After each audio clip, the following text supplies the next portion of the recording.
les jouteuses et les jouteurs, mesdames, messieurs. Peut-être certains d'entre vous s'interrogent-ils sur les raisons qui, année après année, nous conduisent en ce jour du 14 juillet devant la colonne du Cros-Pinson.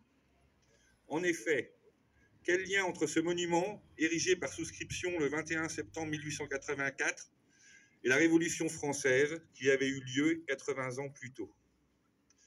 Il en est un. Pour le comprendre, il faut nous replonger dans l'histoire de notre pays comme de notre territoire.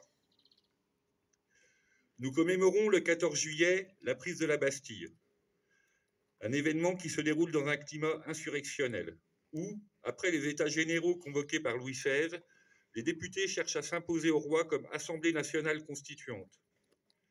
Le peuple a peur de se voir confisquer cette affirmation comme aspiration à plus de liberté. Le peuple de Paris a faim et peur d'une disette. Au 14 juillet, le prix du pain atteint son maximum depuis le règne de Louis XIV. Du 9 au 17 juillet, les incidents éclatent aux barrières, les postes d'octroi de Paris, jusqu'à voir une quarantaine de bureaux incendiés sur les 54 que compte le mur des fermiers généraux. L'objectif de ces émeutes est clair, supprimer les droits d'entrée dans Paris, se débarrasser des taxes. Le matin du dimanche 12 juillet 1789, les Parisiens sont informés du renvoi de Necker, ministre qui s'est acquis une grande popularité, payé par quelques distributions de secours aux Parisiens. La nouvelle se répand dans Paris. À midi, au Palais Royal, un avocat et journaliste, Camille Desmoulins, monte sur une chaise de café et harangue la foule des promeneurs, les appelle à prendre les armes contre le gouvernement et le roi. Les émeutes éclatent. La foule des émeutiers exige la baisse du prix du grain et du pain. Une rumeur circule dans Paris. Au couvent Saint-Lazare et à la Bastille seraient entreposés les grains. Le couvent est pillé à 6 heures. Le 14 juillet, 10 heures, les émeutiers s'emparent des fusils entreposés aux Invalides, s'emparent ainsi de 30 000 à 40 000 fusils à poudre noire qui y sont stockés, ainsi que 20 pièces de bouche à feu et un mortier. Les Parisiens sont désormais armés. Il ne leur manque que de la poudre à canon et des balles. Le bruit court qu'il y en a au château de la Bastille. À 15h30, la Bastille tombe. La Révolution est en marche, plus rien ne l'arrêtera. Ce jour, le germe de la République était planté. Le 10 août 1792, suite à la prise du château des Tuileries et devant la pression populaire, l'Assemblée vote à l'unanimité la convocation d'une convention nationale. Elle tient sa première séance le 21 septembre 1792 et proclame l'abolition de la royauté. La République est née. Le 21 janvier 1793, Louis XVI, accusé d'intelligence avec l'ennemi, était guillotiné.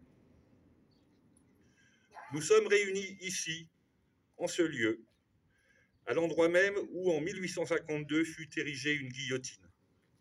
On y a assassiné des défenseurs de la République. Après l'empire de Napoléon en 1805, puis la restauration de la royauté, la population de Clamecy, au fait des aspirations républicaines, a accueilli avec enthousiasme la révolution de février 1848, qui a débouché sur l'avènement de la Seconde République.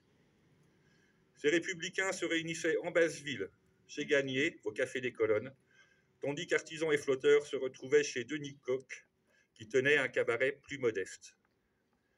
Les comités démocratiques ayant été interdits, leurs membres se retrouvaient dans les sociétés secrètes.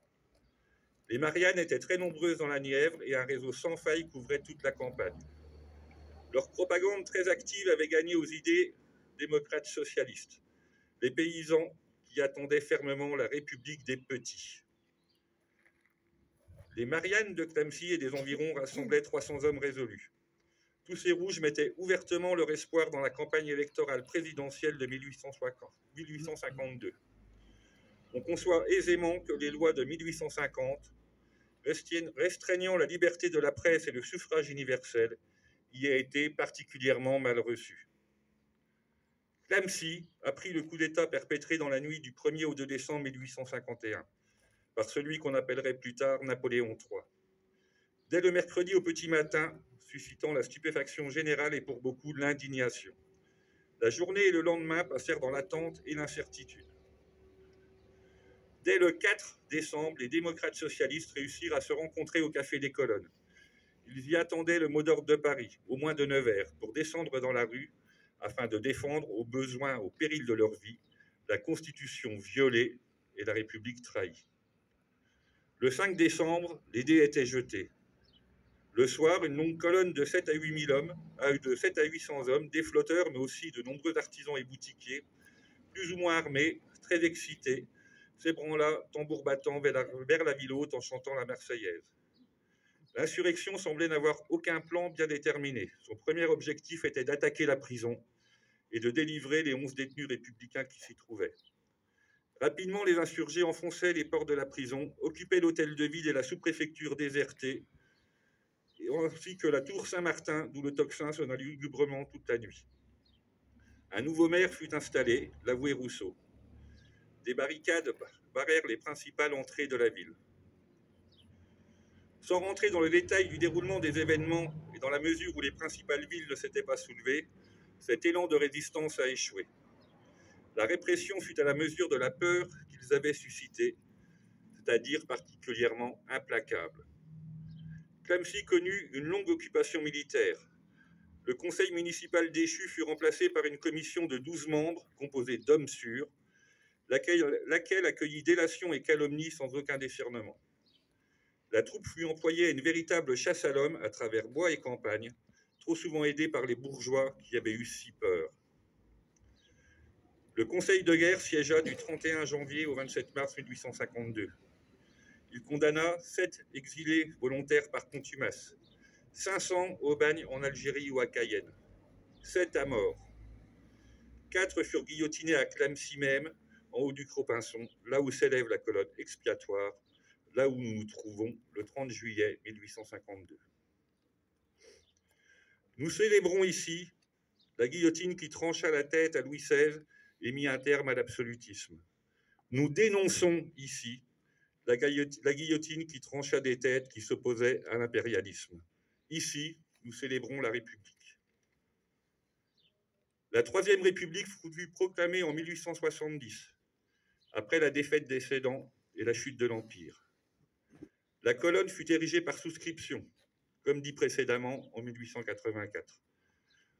On lit devant elle le message suivant: aux martyrs de la République. On découvre derrière les symboles de la franc-maçonnerie et de leur idéal de démocratie comme de liberté. La République s'est, dès cette époque, imposée. On ne lui connaît qu'une seule interruption, de 1940 à 1944. Les heures sombres de l'occupation et de la collaboration, celles de l'État français, le temps du Veldiv, des déportations et des exterminations au nom de la race, le temps de Vichy et du maréchal Pétain. Je ne peux, ici et aujourd'hui, m'empêcher de penser à Serge Antoine, qui a en ce lieu et à cette date tenu de très nombreux discours.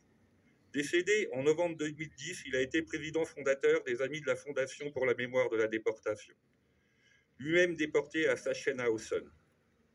Il n'a eu de cesse de témoigner de ce qu'il avait vécu dans les camps pour que personne n'oublie. Il était la vigilance sans cesse en éveil pour que l'histoire ne se reproduise pas. Jusqu'à sa mort, il a consacré son temps, après la libération, à dire aux jeunes comment la haine de l'étranger et de la différence ont pu conduire aux horreurs des camps nazis. Nous sommes dans un temps où un parti fondé par un ancien Waffen-SS, des miliciens et collaborateurs, des membres de l'OAS, des nazis, des racistes, des fascistes, des homophobes, des sexistes, a failli prendre le pouvoir. Nous sommes dans un temps où, en tant que maire, je reçois régulièrement des lettres de dénonciation anonymes. Nous sommes dans un temps où l'obscurantisme risque de reprendre le pouvoir, au détriment des peuples, au détriment des libertés. J'en appelle à un sursaut républicain. Je vous le dis, l'extrême droite n'est pas la solution. Le FN, rebaptisé RN, n'a jamais été la solution. Face à l'obscurantisme, affirmons la philosophie des Lumières. face au fascisme. Affirmons la démocratie, affirmons la République.